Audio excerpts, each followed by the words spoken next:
my dear student of standard 6th, welcome to you. And today I had brought chapter number 10, Sphere of the Earth for you. So, there is some good news for you, and that is that I have not taken any brief question answer in this chapter. Even I have not taken the matching also because there are three short notes. Okay, and so that is why I have not taken it. I skipped that part. Now, before starting the session, I have something for you. Okay, it's a sad news for our country that we lost our former president, Dr. Pranab Mukherjee, and so today's thought is from him. Let me go through it. You can see, I am comfortable at the height where destiny has put me. Means जहाँ मेरे नसीब ने मुझे रखा है मैं वहाँ पर ठीक हूँ. It means what friends, right now I am teaching you, I am your teacher, but after 5 years what will happen, we don't know. In my early days I used to remember when I had just I'm passing with my college life. I'm doing a call center job. Okay, and in between I had done work as an accountant in the accounting firm where I used to do lot of income tax and audit work I am supposed to do. But ultimately now I'm a teacher, and after 10 years I might be something else. So wherever the life has put me, I just honestly have to prove myself, और मुझे अपने काम सारे ईमानदारी से करना है. Okay, जो इंसान लाइफ के साथ अपने आप को एडजस्ट कर लेता है वो हमेशा खुश रहता है, मेरी तरह. Okay, and that is the reason जब मैं बहुत हमेशा खुश दिखता हूँ एंड हैप्पी रहता हूँ. ओके, सो जैसे कि हम लोग कभी पहले मास्क पहनते ही नहीं थे, बट जैसे कोविड आया अब हम लोग मास्क पहनते हैं. क्यों? सिचुएशन की डिमांड है. तो सेम वे लाइफ आपको जो सिखाए सीख लो, जो कराए कर लो और खुश रहो और मेरे साथ लेक्चर पढ़ते रहो. Okay, so let's begin. So here is your first slide, and in your first slide I had put MCQ for you. So let's get started. Here is your first MCQ. Which planet is a solar family? Which planet in a solar family is unique? Solar family का सबसे unique planet कौन सा है? Well, Jupiter, Saturn, अर्थ, Venus. Well, यहाँ पे answer अर्थ आएगा. अगर मैं देखने जाऊँ ना तो ये आंसर में आप कोई भी आंसर टिक करो राइट ही माना जाएगा. रीज़न, क्योंकि यहाँ पे पूछा क्या गया है, which planet in a solar system is unique. हर प्लानट अपने आप में यूनिक है. जुपिटर सबसे बड़ा प्लानट है तो यूनिक नहीं हुआ. सैटर्न भी एक यूनिक प्लानट है, क्यों? उसकी रिंग है ना, यूनिक हो गया ना इन सब से. वीनस वेली ब्राइटेस्ट प्लानट है और ये उल्टा घूमता है. नॉर्मल से प्लानट ऐसे घूमते हैं, वो उल्टा घूमता है. बराबर. ये जो नस वाले हैं ना, वीनस, यूरानस, ये मतलब इनकी नसें कुछ अलग हैं और ये उल्टे घूमते हैं. एनी हाउ, सो आपको यहाँ पर एग्जाम में अर्थ लिखना है. आप एग्जाम में अगर कोई और आंसर लिखोगे तो मैं उसको इनकरेक्ट कंसिडर करूँगा. Got it. नंबर 2 पे आते हैं. Which sphere of the earth is colourless, odourless and tasteless. तो आपको यहाँ पे ये पूछा गया है कि इनमें से अर्थ का कौन सा स्फीयर है जिसका कोई कलर नहीं होता है, जिसका कोई स्मेल नहीं होती और जिसकी कोई टेस्ट नहीं होता है. सो वो आंसर आएगा आपका एटमोस्फियर. ओके, आगे बढ़ते हैं. नाउ नंबर 3 पे आते हैं. What is the percentage of oxygen in the atmosphere. तो अब यहाँ पे आपको ऑक्सीजन की अमाउंट बतानी है कि कितनी है. So well, the answer is 20.99%. Approximately 21 ही हो जाता है, बट आपको 20.99 कंसिडर करना है. 4th क्वेश्चन पे आते हैं. What is the percentage of the nitrogen in the atmosphere? So you are supposed to mention how much percentage of nitrogen are present in our atmosphere. So your correct answer is option B, that is 78.03. I think मैं screen को थोड़ा पास में ले आता हूँ तो better रहेगा. हाँ. Now which of the following gases is good for health? इनमें से कौन सी गैस है जो हमारी हेल्थ के लिए अच्छी है, हमारी बॉडी के लिए अच्छी है? Well, correct answer is ozone gas. मैंने आपको बताया था चैप्टर समझाने के टाइम पे, जब हमको बॉडी में कुछ भी कट लगता है तो अगर नॉर्मल मेडिसिन से ठीक नहीं होता है तो डॉक्टर ओजोन थेरेपी देते हैं। Ozone therapy, because of the ozone gas आपके जो घाव होते हैं वो फटाफट रिकवर कर जाते हैं। ओके, आगे बढ़ते हैं। That is MCQ number 6।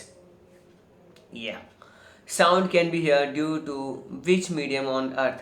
तो अर्थ पे हम लोग जो आवाज़ सुनते हैं, जैसे आप मेरी आवाज़ सुन रहे हो, वो हम किससे सुन पाते हैं? Well the answer is option B, atmosphere. Okay, so atmosphere नहीं होता तो हम एक दूसरे की आवाज़ सुन ही नहीं पाते। ओके, आगे बढ़ते हैं नंबर 7 में। Which due to which sphere are radio and television transmission possible. तो हम लोग जो अभी रेडियो हमारे प्राइम मिनिस्टर नरेंद्र मोदी जी जो मन की बात करते हैं, that is through the radio itself. हम लोग जो अपने FM चैनल्स सुनते हैं, बहुत सारे लोग सुनते हैं, इवन मैं भी सुनता हूँ। तो ये सब हम लोग, ये किससे पॉसिबल है? बिकॉज ऑफ द एटमोसफियर, क्योंकि वो सिग्नल ट्रांसमिट होते हैं एंड देन हमको सिग्नल रिसीव होते हैं एंड देन हम लोग सुन पाते हैं एंड इंजॉय कर पाते हैं। अब आगे बढ़ते हैं। Which sphere of the earth serves as a natural shield of the अर्थ।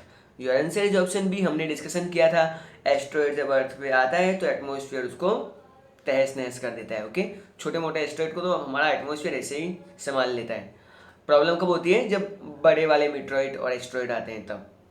आगे बढ़ते हैं पॉइंट नंबर MCQ नंबर 9 में। Which planet of the solar system has a biosphere. So हमारे सोलर सिस्टम के कौन से प्लानट में बायोस्फीयर है? ऑब्वियसली अर्थ, है ना। इसके अलावा number 10, up to what approximate altitude is the sphere of various gases called atmosphere. तो अर्थ के कितने किलोमीटर के अलग अलग स्पीयर तक एटमोसफियर कहा जाता है? वेल इट्स 850 to 1000, क्योंकि कोई मेजरिंग टेप लेके अपने गया नहीं था, so exact number are not available, so it's an approximate value that you are suppose to remember. Now we are going to see the fill-ups, and here I have put 10 fill-ups for you, जिसमें से I think पहले 3 जो हैं वो तो text book में दिए हुए हैं, MCQ नहीं दिए थे, फिलअप्स दिए हुए हैं एक्सरसाइज की टेक्सचुअल में। Well, lithosphere consist of mountain, plateaus and plains. तो आपको सिर्फ स्पीयर का नाम गेस करना था यहाँ पर, लिथो, एटमो, हाइड्रो या फिर बायो। लेकिन हमारे माउंटेन्स, प्लेटो और प्लेन्स कहाँ पर है? जमीन पर है, सो हम लोग लिथो स्पीयर लिखेंगे। ठीक है, स्पेलिंग मिस्टेक मत करना वरना आपको मार्क्स फुल मिल जाएंगे। Stretch of the atmosphere is up to 850 to 1000 kilometre about the surface of the earth. तो अर्थ सरफेस से 850 to 1000 किलोमीटर तक हमारा अर्थ का एटमोसफियर एग्जिस्ट करता है। ये हम लोग ऑलरेडी MCQ में देख चुके हैं। Nitrogen gas is present in maximum proportion in the environment. 78.03 शायद 78% तो कंफर्म था। इतना परसेंटेज नाइट्रोजन गैस हमारी एटमोसफियर में, तो ये मैक्सिमम नंबर ऑटोमेटिकली हो ही जाता है। 4 नंबर पे चलते हैं। Only the earth has the temperature, water and air favourable for living organism in the solar system. तो हमारी एक अर्थ ही ऐसी जगह है जहाँ पर नॉर्मल मतलब इंसान के जीने के लिए फेवरेबल टेम्परेचर है, फेवरेबल वाटर है जो लिक्विड फॉर्म में है नॉर्मली, एंड एयर भी है। Air means atmosphere. I think अब हमको 5th नंबर के ब्लैंक पे आ जाना चाहिए। Good. The temperature increases as we go down in the interior of the lithosphere. अगर हम जमीन के नीचे नीचे नीचे जाएंगे तो अर्थ का टेम्परेचर क्या होगा? इंक्रीज होगा। हम नीचे, टेम्परेचर ऊपर, हम नीचे, टेम्परेचर ऊपर, याद रखना। Okay. The crust of the earth is about 64 to 100 kilometre thick. Okay, तो हमारा जो आप लोगों ने ऑरेंज तो देखा ही होगा, ऑरेंज के ऊपर जो स्किन का लेयर होता है ऑरेंज कलर का, उसको हम लोग पोड़ के फिर यमी यमी ऑरेंज खाते हैं। ओके, सो वो जो हमारा जो अर्थ का जो अपर वाला लेयर है ना वो ऑरेंज जैसा ही है। वो 64 to 100 किलोमीटर डिपेंड करता है, कहीं पे वेरिएशन प्लस माइनस होता रहता है। तो 100 तो दिया हुआ है, आपको मिनिमम नंबर 64 याद करना पड़ेगा। Okay, and I don't think इसमें तो क्या याद करना है, 64 to 100 बस सिंपल याद रहेगा। Now number 7, about 71% area of the surface of the earth is covered by hydrosphere। Hydrosphere का बेसिकली मीनिंग क्या होगा? पानी। हमारी अर्थ जो एक दूर से देखें तो ब्लू प्लैनेट लगता है, all it's because of the water, and वो हमारी अर्थ पे 71% अवेलेबल है। ओके, पता नहीं मुझे इतना गुस्सा क्यों आ रहा है।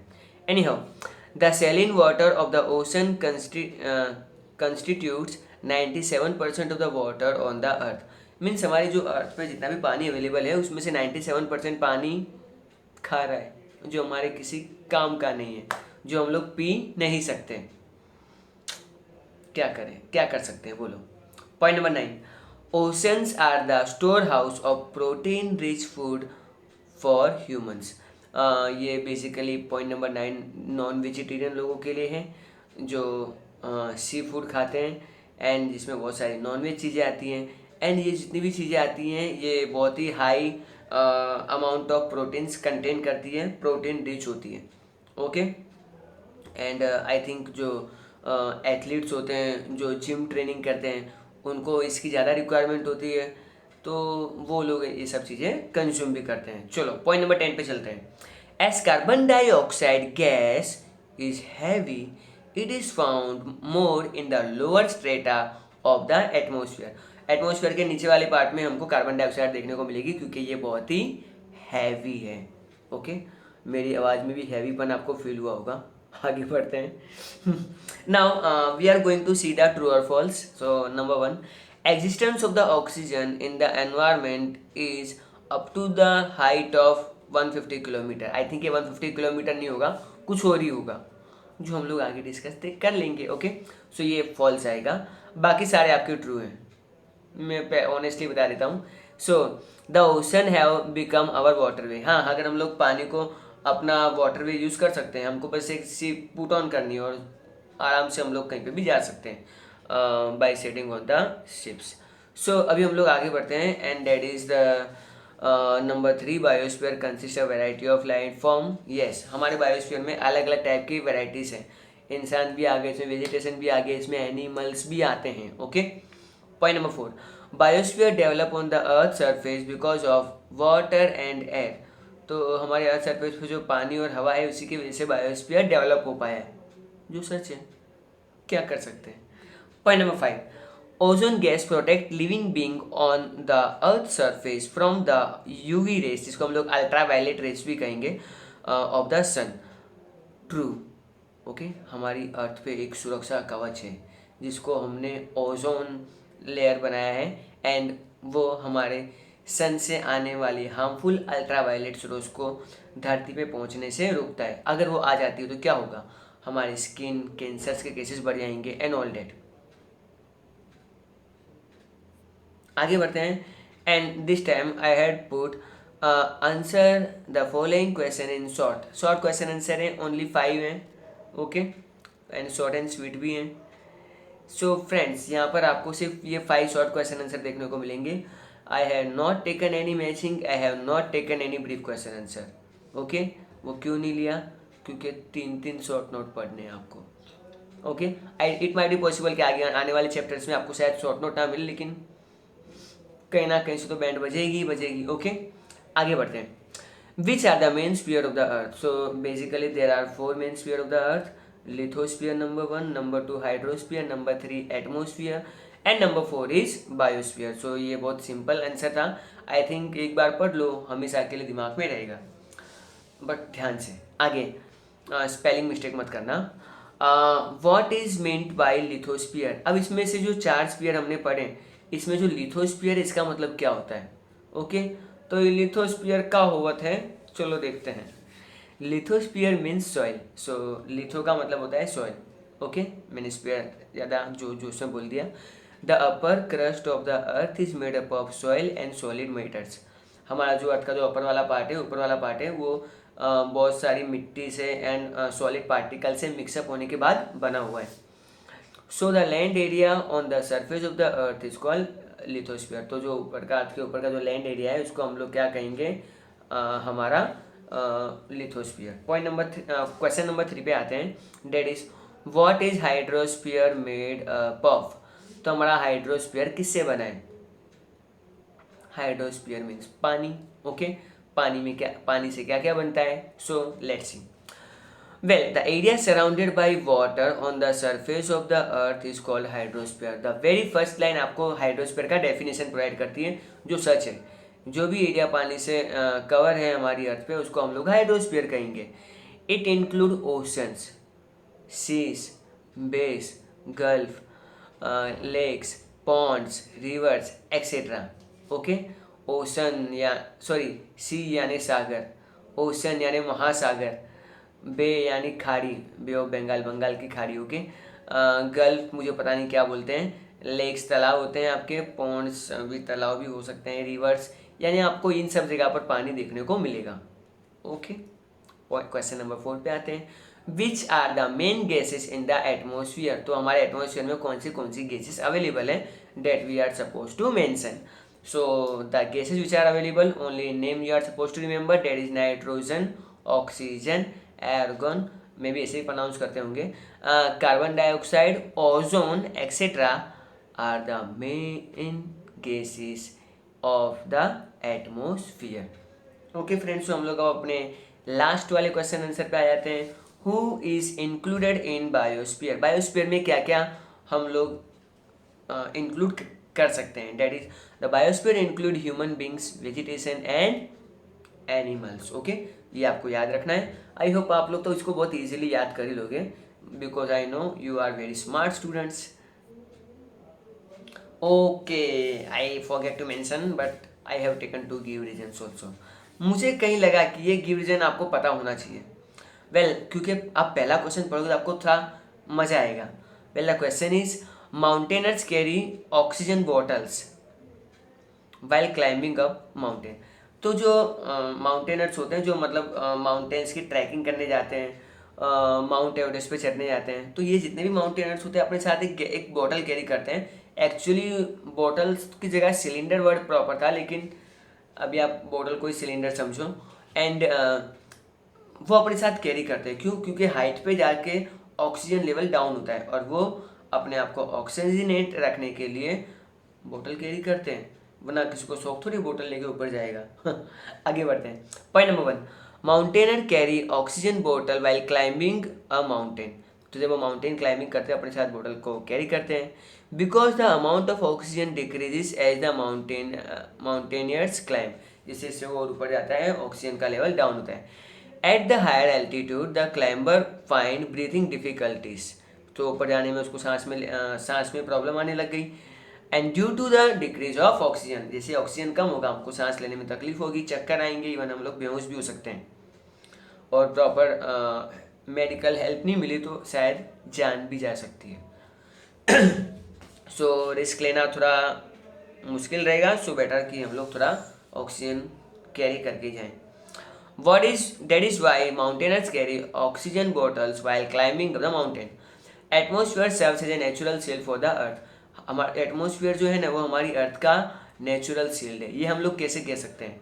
तो simple, point number 1, due to the friction with the atmosphere meteoroids are burned and destroyed. तो हमारा जो एटमोसफियर है, जब भी कोई मीटरॉइड और एस्ट्रॉइड जब अर्थ के एटमोसफियर में एंटर करता है, तो ड्यू टू फ्रिक्शन वो जल जाता है और डिस्ट्रॉय हो जाता है। Okay, thus an atmosphere serve as a natural shield for the earth. I think आपको ये बहुत ही स्वीट एक लाइन याद रखनी है, that's it. You can make your answer in your own language, I don't mind. Okay, let's move ahead. Now there are only 3 short notes are pending. Okay, so let me tell you, it's an atmosphere, then we are going to see hydrosphere, and then we are going to see the importance of lithosphere. So let us crack each of them by one and let's get started. Now we are going to talk about the atmosphere, and see, the first point is clearly stated that the earth is surrounded by the layer of the gases up to the approximate height of 850 to 1000 kilometer. The layer of various gases is called atmosphere. So very first line they are confirming that the surface of the atmosphere is up to the height of 850 to 1000 kilometer. And point number 2, the atmosphere cannot be seen with the naked eye. हम अपनी normal आंखों से atmosphere को नहीं देख सकते। Various gases water vapor, dust particle, particles of asteroid, soil particles and even microorganism, insect are mixed with the atmosphere। तो ये सब चीज़ें होती हैं एटमोसफियर में, लेकिन इन सबको हम लोग अपनी नॉर्मल आई से नहीं देख पाते हैं। हमको कुछ इक्विपमेंट्स या गैजेट्स की ज़रूरत पड़ती है to watch them. Atmosphere is colourless, odourless and tasteless as well as transparent. तो हमारा एटमोसफियर का कोई कलर नहीं है, हमारे एटमोसफियर का कोई स्मेल नहीं है, हमारे एटमोसफियर का कोई टेस्ट भी नहीं होता है, और ये ट्रांसपेरेंट है। मीन्स हमको कोई भी अगर रॉकेट जाना देखना हो तो हम लोग दूर भी देख सकते हैं, इवन हम लोग मून भी देख सकते हैं, सन भी देख सकते हैं। Okay, now point number 5, atmosphere comprise solid, liquid and gases matter. Atmosphere के अंदर सॉलिड चीज़ें भी हो सकती है, लिक्विड चीज़ें भी हो सकती हैं, and even gases forms are also available.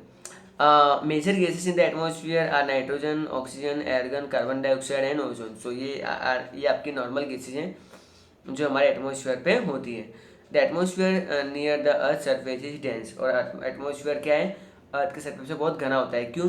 Because of the various gases, specially carbon dioxide जो बहुत हैवी होती है। Now we are going to talk about the point number 2, short note number 2, that is the hydrosphere. Hydrosphere we all know कि पानी होता है। Point number 1, the proportion of the water area is more on the earth than the land area। अगर हम लोग देखें ना तो हमारी अर्थ को, तो नॉर्मली पानी ज़्यादा है और ज़मीन कम है। ओके, 71 और 29%, that you know it very well. Point number 2 पे आते हैं। Area of the earth surface occupied by water is known as the hydrosphere. So very short and sweet line which clearly say that the definition of the hydrosphere. तो जो अर्थ का area जहाँ पे पानी ने जगह को ऑक्यूपाई कर रखा है उसको हम लोग हाइड्रोस्फीयर कहेंगे। Approximately 71% of the total earth surface is covered with water. तो हमारी अर्थ का अप्रोक्सीमेटली 71% एरिया पानी ने कवर करके रखा है। And this area of the earth is so vast that continents appear as if as an island। तो अगर हम लोग अपना अर्थ दूर से देखेंगे तो हमको जो बड़े बड़े जो कॉन्टिनेंट्स हैं हमको आइलैंड्स के जैसे ही दिखेंगे, बट वो रियल में बहुत बड़े हैं। आगे बढ़ते हैं। That is part of the earth having used water masses is known as the ocean. तो हमारा जो अर्थ का पार्ट है, जो बहुत बड़े बड़े पार्ट होते हैं उसको हम लोग ओशंस कहते हैं। They are respectively well known as the Pacific, the Atlantic, the Indian and the Arctic Ocean। तो ये हमारी 4 ओशंस हैं। एग्जाम में ऐसा क्वेश्चन पूछ सकते हैं, 4 ओशंस कौन से हैं। तो आप लोग ये नहीं बोल सकते कि सर ऐसा कोई क्वेश्चन आपने लिखा है नहीं, लिखा है नहीं, मीन्स आपको थोड़ा सेंस ऑफ ह्यूमर और आपका माइंड यूज करना पड़ेगा, that's it. Okay, ocean on the earth are very deep and huge. तो हमारे जो अर्थ में जो ओशंस हैं वो बहुत गहरे भी हैं और बहुत डीप भी हैं और बड़े विशाल भी हैं। Point number 8, 10 to 11 kilometre deep valley are there in the bottom. तो अगर हम लोग ये पानी का जो सरफेस है उसके भी नीचे 11 किलोमीटर तक मतलब बाद में ज़मीन मिलती है in ocean. 97% of the total water are found in the ocean and it is saline water. अगर हमारे अपनी अर्थ की बात करें, I am sorry for that, उसमें 97% पानी जो है वो खारा है, मतलब जिसको हम लोग पी नहीं सकते।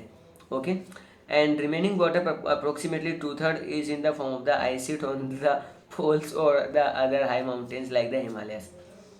ऊपर से जो 97% पानी तो चलो ठीक है खारा हो गया, 3% पानी तो बचा है ना, इसमें से भी मेजोरिटी ऑफ द जो पानी है ना, जो आपका पानी है वो अंटार्कटिका में आइस फॉर्म में, या फिर आर्टिक पोल में आइस फॉर्म में, या फिर हिमालय माउंटेन्स की हाइट पे बर्फ़ वाले फॉर्म में। मतलब ले दे के 1% पानी बचता है जिसकी हम लोगों ने एसी तेसी कर रखी है। ओके, आगे बढ़ते हैं। And the water which is lying under the earth crust flowing in the form of the lakes and rivers are very less in proportion. और जो पानी बचा है वो बहुत ही कम प्रपोर्शन में। So we need to take care of our water. And the final question of the day, that is the importance of the lithosphere. Lithosphere means L for lithosphere, L for land. I already taught you. Now the lithosphere is an important in the following way. Number 1, the lithosphere is the home of mankind. It provides space and building material to man. Lithosphere जो है वो इंसान को रहने के लिए घर देता है और उसी जगह पे इंसान अपनी बिल्डिंगें बनाता है और अपनी काम की चीज़ों का यूज़ करता है। पॉइंट नंबर 2 पे चलते हैं, that is man get water from the water sources on the lithosphere. तो जो लेक बनता है वो कहाँ बनता है, लिथोस्फीयर यानी जमीन पे ही बनता है। एंड सॉरी फॉर डेट, उसको वहाँ से पानी मिलता है। Man cultivate various crops on lithosphere and perform industrial and various activity on lithosphere. इंसान जो अपनी एग्रीकल्चर की एक्टिविटी करता है, इंडस्ट्री की एक्टिविटी करता है, सारी एक्टिविटी उसकी बेसिकली लिथोस्फीयर पे ही फोकस होती है।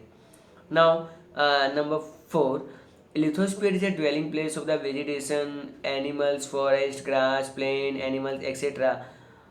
Are useful in many ways. So lithosphere में ये सब चीज़ें बहुत काम की, जिसमें आपकी वेजिटेशन आ गई, आपके एनिमल्स आ गए, फॉरेस्ट आ गए, ग्रास हो गए, प्लेन्स हो गए, सब कुछ। Okay, point number 5, the minerals obtain from the lithosphere are used in industrial and in many other things. हम लोग ये जो जितनी भी मिनरल्स हमको ज़मीन में से मिलते हैं, ये हम लोग इंडस्ट्री में अलग अलग जगहों पे यूज़ करते हैं।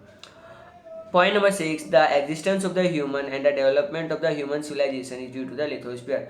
तो हमारी जो इंसानी सभ्यता है उसका जो डेवलपमेंट है वो all because of the lithosphere ही हुआ है। So friends, here is our chapter number 6 is over. Okay, so till now we had completed chapter number 1, 2, 3 and chapter number, sorry मैंने 10 गलती से 6 बोल दिया, it is chapter number 10 and हम लोगों ने चैप्टर नंबर 9 एंड 10 भी फिनिश कर लिया है। So next we are going to do, that is chapter number 10. Okay, I hope you guys are like this session. Hope आपको मज़ा भी आया होगा, कभी लाइक वाइक भी कर दिया करो। Okay, you guys are amazing, keep learning, keep watching, bye for now.